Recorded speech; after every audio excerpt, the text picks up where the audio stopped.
اليوم حبيت باش نزيد نتكلم مرة أخرى على الإرهاب في تونس. الإرهاب اللي سبق حياتنا واللي خلانا نعيشوا في الرعب وجعل بلادنا تتخذ وتميل نحو الانهيار. هذا الإرهاب اللي نحب نقول فيه أنه فعلا لا يمكن معالجة الإرهاب بالسياسة والتوسل والمداراة وبالطرق التوعوية أو بالحوار. هذا غير ممكن. لا يعالج الإرهاب بهذه الطرق اللي قاعدين توا خيالنا فهمتوا لا الأحزاب وفهمت بما في ذلك وعلى رأسهم حزب النهضة يعالجوا في الإرهاب بهذه الطرق. مجرم يدخلوه الحبس بعد ما يخرجوه، لأنه علاش مدارات في أنصار الشريعة ولا في رئيسهم عياض وغيره. هذه المدارات يعني ليست هذه الطريقة التي يعالج بها الإرهاب، بل لابد من رد الصاع صاعين. لابد من رد الصاع صاعين. والإرهاب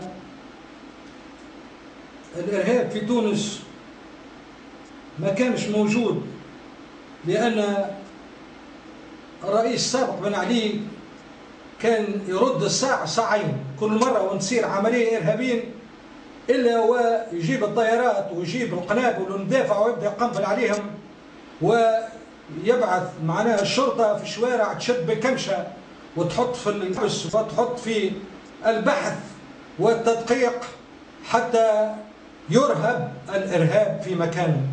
لا بد من الإرهاب وإلا سيتفشى هذا، لأن الإرهاب ما عندوش ضمير باش يفهم وباش يعني نجم نتفاهموا معاه. الإرهابيين الناس هذوما ما عندهمش ضمير، هم أناس يعني إذا انفلتوا ولا بد من ضربهم ورد الساعة ساعين وإلا ما يتنحاش الإرهاب في بردوس. وسيصبح الإرهاب احتراف يستحيل تقليعه والوقوف ضده، وسيفرض الإرهابيون سلطتهم على الحكم وإدارة البلاد. الإرهاب كيفاش دخل تونس وما كان موجودا قلنا في عهد بن علي الذي كان يرد الساعة ساعين وقضى بذلك على أي تحركات إرهابية في البلاد. الجبل الشعبي ما كانش عش للإرهابيين وقت بن علي ولا وقت بورقيبة، لأن في وقت النهضة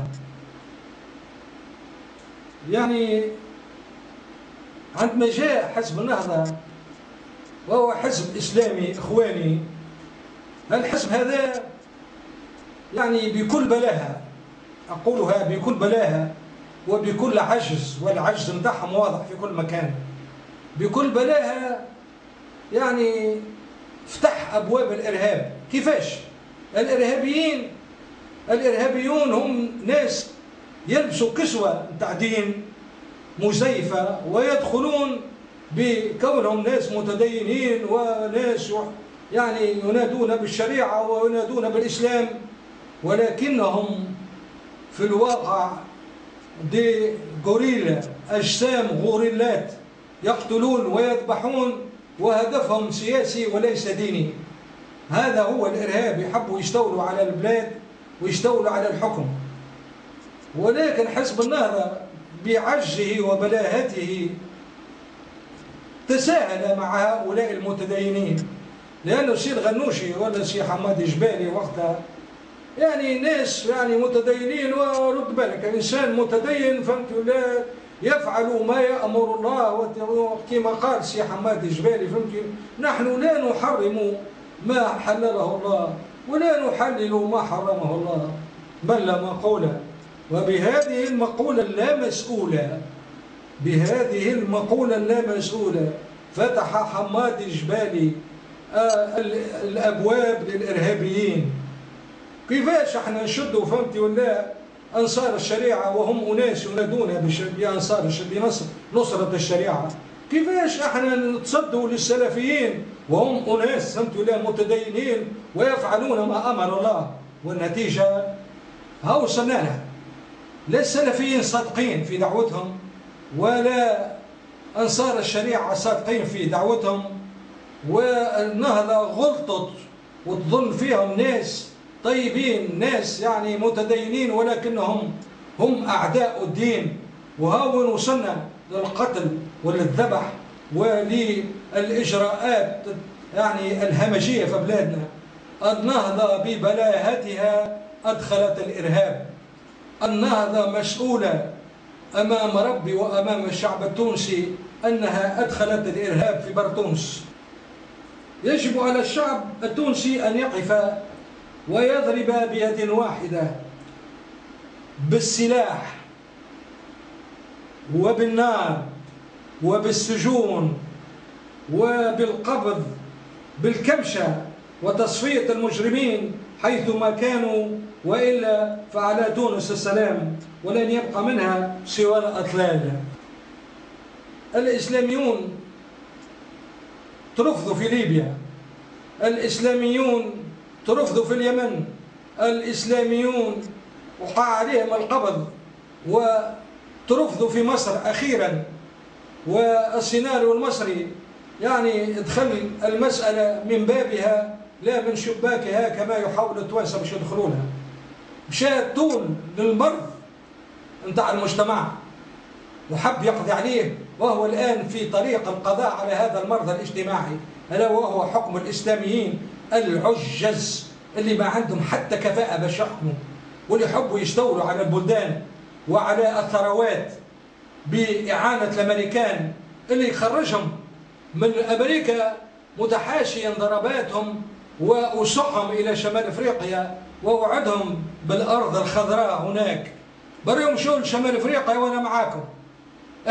وندعو في هذا آخر خيالنا النهضويين إذا كان يحبوا يعيشوا في تونس سالمين ويعني يتواصل عملهم في تونس، ما عليهم إلا باش يتخلاوا على الإرهاب وباش يضربوا الإرهاب في العمق، وباش عليه العرايض ما عادش يتدخل يفايت يعني أنصار الشريعة ولا الإرهابيين اللي البوليس يقبض عليهم وما راى عليه إلا وأخلوا سبيلهم. من تدخل في القضاء؟ من الذي شجع على الإرهاب؟ من الذي بعث الحزب السلفي لو كان مش عليه العرايض؟ هو اللي صرح وقال أنا لا أستبعد أن يكون هناك حزب سلفي. ما قعدش شهرين إلا وتكون الحزب السلفي.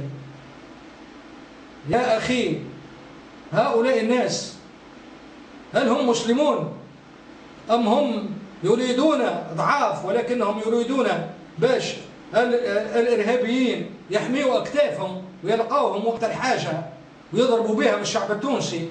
أنا مش عارف لماذا هذا الحزب النهضاوي يعني يركز الإرهاب في برتونس.